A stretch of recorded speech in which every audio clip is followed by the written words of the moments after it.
बस एक बात हमार मान लेती, ई चुरकुट पहनल छोड़ के मस्त लुग्गा पहन के घूंघट निकाल के हमरे सामने आ जाई तू, साला हमार करेजा जुड़ा जाई।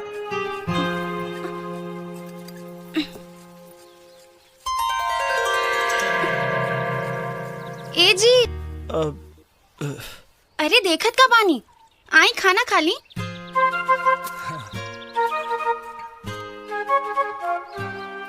मन तो करा था कि कोरा में दबा के अकोरा हो जाए।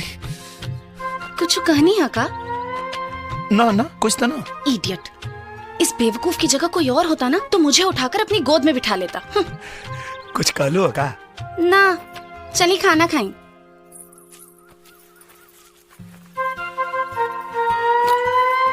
ली खाना खाई। अपना हाथ से खिया देती तो का हो जाए? का कहनी है? ना कुछ ना।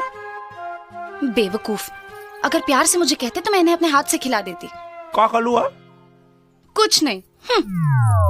का बोल सोना, काहे कहाँ गेलू?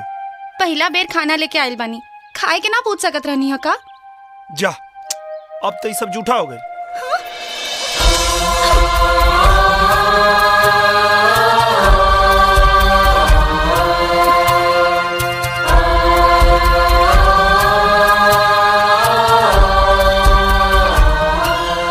अरे हम तो सब खा गई नहीं, रुकी हम फिर से खाना। अरे रुका ज्यादा, आज तो तोरा के देखिए कि पेट भर गई। तब फिर हम जाता नहीं। हाँ जा जाई जा। ठीक बा, तब हम जाता नहीं। जा।